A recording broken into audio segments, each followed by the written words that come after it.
We do want to continue on here on Live Now from Fox with this post that was put out by the Israel Defense Forces, the IDF, now saying here, as I put it on your screen, that new steps to improve the humanitarian response in Gaza, aerial airdrops of aid will resume. The airdrops include 7 pallets of aid there, and the airdrops will contain flour, sugar, and canned food, designated humanitarian to enable safe movement of UN convoys delivering food and medicine. Humanitarian pauses may be implemented in populated areas to facilitate aid. And so a power line from Israel to a Gaza desalination plant has been reconnected, boosting daily water output to 20,000 cubic meters. The IDF emphasizes that there is no starvation happening in Gaza. This is a false campaign promoted by Hamas. Shalom. First of all, I'd start off by giving all glory and honor to Yahweh, Ba'Shem, Yahushai, Ba'Shem, Rakadash. The belongings and teachers, zealous, and apostles of great millstone, likewise, brothers, put on the truth, faithfully, fearlessly feeding the sheep, and do brothers and sisters tuning in. Shalom. Today's lesson's title, Under the Devil's Rulership. And by now, you would know who the devil is that we are referring to, okay? It's Esau the Edomite, the so-called white man.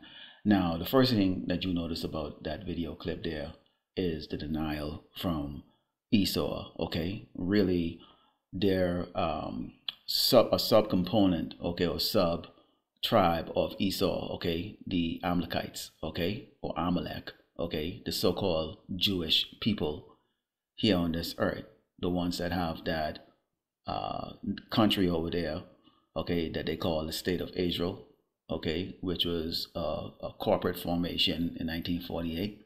Okay, so they're not the true biblical Hebrew Israelite, okay, that's being spoken here in the scriptures, okay, which are the so-called blacks, Native Americans, and Latinos, okay, and the speckled bird across the earth, okay, who sigh and cry daily, okay, of the oppression of this wicked devil. In fact, when you go into the book of Psalms 58:3, it reads, the wicked are estranged from the womb. They go astray as soon as they be born, speaking lies. And this, they're a liar. They're over there slaughtering non-combatants, you know, killing children and women, okay, and they're starving out those people. In fact, I'm going to bring out the video that shows the proof, okay, which contradicts exactly what these kikes over there are trying to, you know, clean up their image to the world of what they're doing, okay?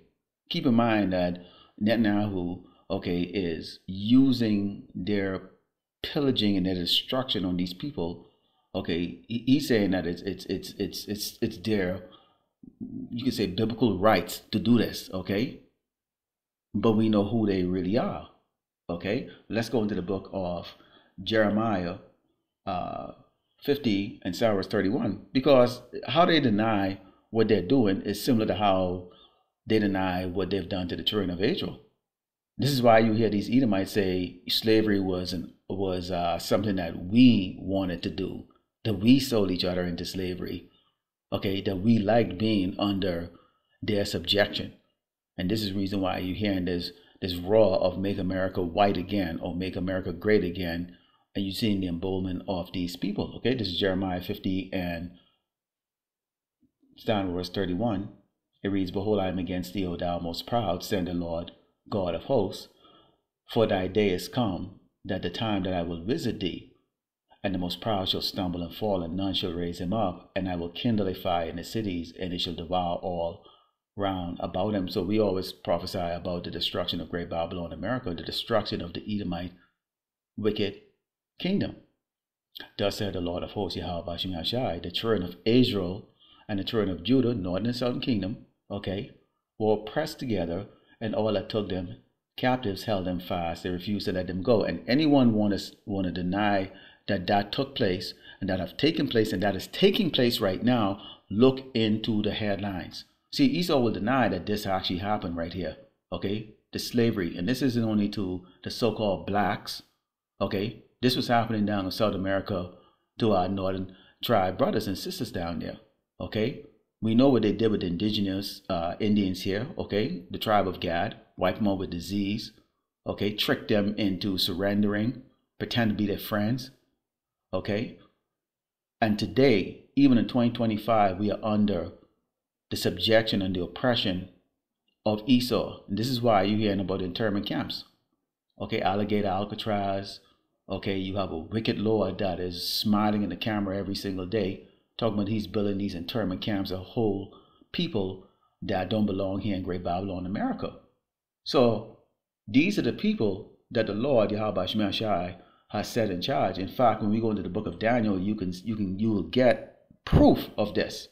Okay, this is the book of Daniel 4 and 17, and it reads, "This matter is the decree of the watchers and the man by the word of the holy ones, to the intent that the living may know that the Most High ruleth in the kingdom of men, and give it to whomever he will, and set it up over the basis of man." The basis of man is Esau.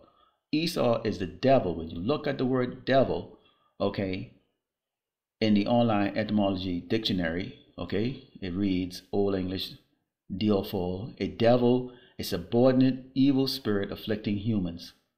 Also in Christian theology, the devil, a powerful spirit of evil, otherwise known as Satan, which we always refer to Esau as what? The devil, Satan, okay? He's a liar, a deceiver, okay? And notice that it says a devil, a subordinate evil spirit afflicting humans. Esau, okay, is also known as a hireling, okay? He's the one that the Lord Yahweh Shema Shai sets up, okay, as his left side to punish the wicked on this earth, including us, okay? He's set up on the left side, okay, to do bad things, okay? So they can't do great things, or they can't do good things because they're a hireling. They're also the devil. Esau, the Edomite, the so-called white man, is the devil. The baby being carried into hospital in Gaza City by his uncle is just one tiny testament to the hunger crisis here. Audet is an orphan after his parents were killed in the war, and the relatives who are bringing him up have scarcely enough food to feed themselves, let alone him as well. Audet is suffering severe malnutrition. He's not accepting milk or nutrients, nor supplements at all, and that's all due to his very difficult health condition. Saeed has cerebral palsy, and he's gone for 3 days, surviving only on water. The hunger first targets those with pre-existing medical conditions, or children like Mohammed, 7 months old, yet weighing just 4 kilos. His mother too malnourished to feed him, and his grandmother dizzy from the lack of food herself. There's nothing. Where can I get food? I mean, there is no food in all of Gaza. The UN's main aid agency here says Palestinians are neither dead nor alive now, but walking corpses instead, fainting from hunger in the summer heat. Israel says it has let enough food in, but over 100 aid agencies say that simply isn't true. The head of the World Health Organization calling this man-made mass starvation. Isn't it shameful that we're starving, asks Taisir.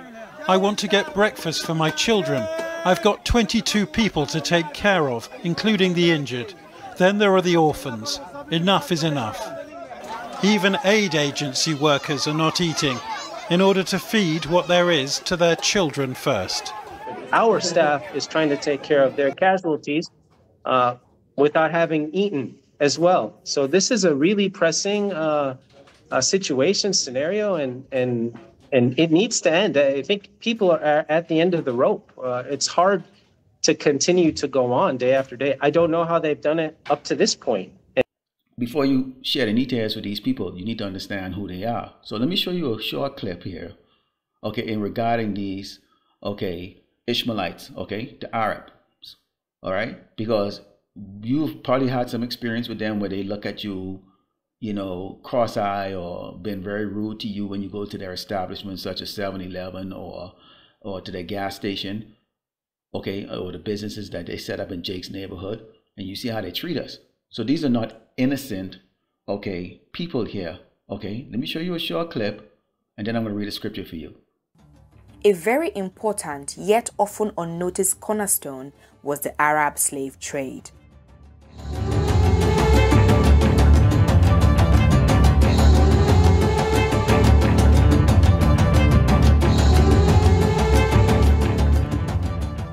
The Arab slave trade, also referred to as the Trans-Saharan slave trade, encompassed a long series of commercial interactions and trade, including the slave trade of black people between sub-Saharan Africa and North Africa, headed by the Arab slave merchants. The genesis of this story of captivity started with the invasion of North Africa by the Arabs in the 7th century, when the latter took over the command of the region, including its trading. Yet, this is insufficient to explain the history of the Trans-Saharan trade. Maghreb, also referred to as Central North Africa, which included modern-day countries like Morocco, and Sub-Saharan Africa, which included regions like modern-day West African countries, Nigeria, Ghana, etc., had an exchange market based on particular products. The Arabs needed the gold that could be mined in Western Sub-Saharan regions, and the Sub-Saharan regions needed the salt that was produced in North Africa. This mutual dependency kept both regions at ease and flourishing, despite the difficulties of navigating the desert between both regions until around the 10th century, when some best described as skewered minds saw the opening up of a new market with the most unthinkable currency of exchange: humans. Were the Arabs in need of products other than gold? Were the sub-Saharan residents running out of gold to trade for salt? Whatever angle it is viewed from, one thing is certain: it takes two to tango. By exchanging humans as slaves for commodities, both buyers and sellers not only dehumanized humans, but jointly affirmed the establishment of what is the longest lasting slave transaction in African history. While centuries passed by, the Trans-Saharan trade continued to flourish, although not without consequences for the sub-Saharan countries. However, by the mid-15th century, the era of the infamous European slave trade came into being in a not so different manner.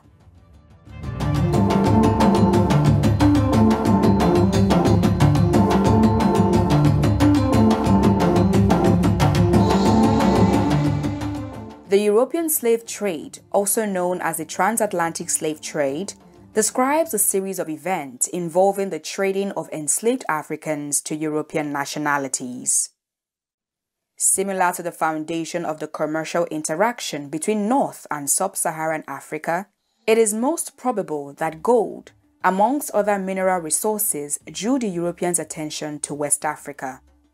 However, the common saying, "all that glitters is not gold," seems to have been manifested, or, more accurately, reversed in the case of the Europeans, as they did find an unlikely gold mine in the lands of West Africa, the slave trade market.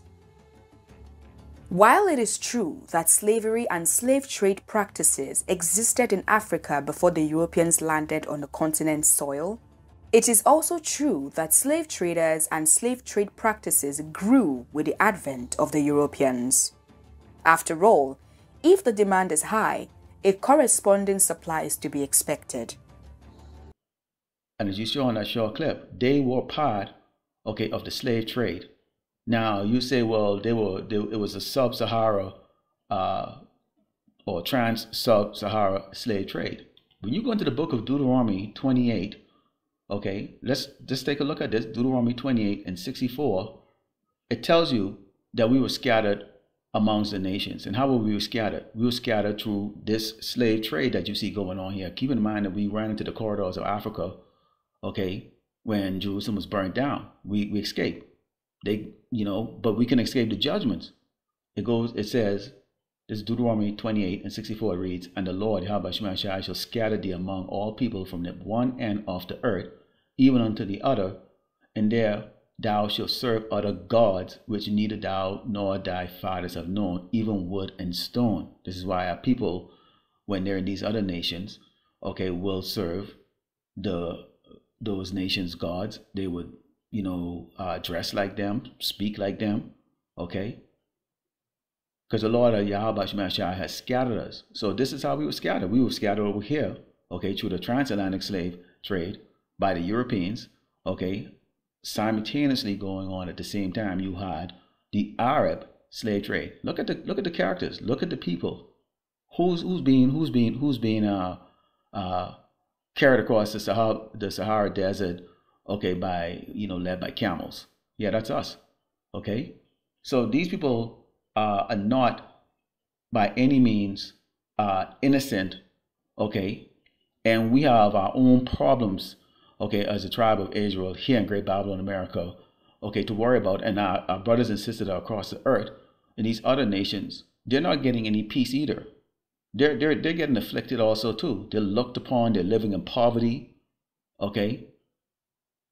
So when you go into the book of Numbers 14 and 18, understand this, that nobody gets away from the judgment of the Yahweh Bashim Yahushai. This is Numbers 14 and verse 18. And it reads, the Lord, Yahweh Shemashai, is long-suffering and of great mercy, forgiving iniquity and transgression, which is really mainly for us, okay, the Hebrew Israelites, and by no means declaring the guilty, visiting the iniquity of the fathers upon the children unto the third and fourth generation. So see, nobody gets away, okay? These nations that you see Esau's going around, dropping bombs, okay, putting embargoes on them, setting up wicked puppet governments to, or suppress or oppress the people, the local populace. This is all judgment. Yeah, it looks heartbreaking when you look at it and you see starving children, you see starving, women and starving men. But you got to think of the brutality of how what these Arabs committed on us through the slave trade, and these Europeans, okay, or / Amalekites. And they're going to get it. Right now, the Lord, again, I said, the Esau, okay, which is these Amalekites, they're going to get their judgment. But they've been set up with the monetary system, the weapons, and the ability to go and conquer nations and put these type of judgments on these nations. So this is judgments, okay? But nonetheless, as our voice is against Esau, okay, as against Esau, we speak, okay, against the devil that the Bible speaks of. Actually, let's go back into Jeremiah 50 and starting with verse 34. Okay, it reads, their Redeemer is strong, the Lord of hosts, Yahweh Shemashai is his name. He shall thoroughly plead their cause, that he may give rest to the land and disquiet the inhabitants of Babylon. When you look at the word disquiet, okay, it means a feeling of anxiety or worry, which is what you see happening right now. And you go, well, you guys are here. Why are you so happy about the anxiety of these Edomites and these other nations who are perplexed right now? When you go into Proverbs 29 and 2, it reads, when the righteous are in authority, clearly the righteous is not in authority, the people rejoice. But when the wicked bear rule, the people mourn. This is mourning. Starvation, constantly bombed, okay? At the same time, when you look at over here with us, what's going on with us over here? Our people are being rounded up daily in the thousands and thrown into these internment camps or thrown off airplanes. Or worst case right now, in fact, they're coming up and saying that many of our people are right now having their organs harvested in the hospitals without consent.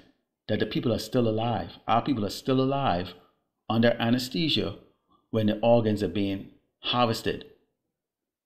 This is the devil, okay? Let's close over the book of Revelation 12 and 12. Because this shouldn't surprise anybody. Again, like I said, these people, they're falling under affliction because they are getting their judgment from the Lord Yahweh Shai, because they had their hands in oppressing us, putting us into slavery. So yeah, we're not speaking on behalf of them. We're just showing just how the Lord deals righteously. Okay? This is how the Lord deals righteously. We got judged, put into slavery, and they had their hands in it.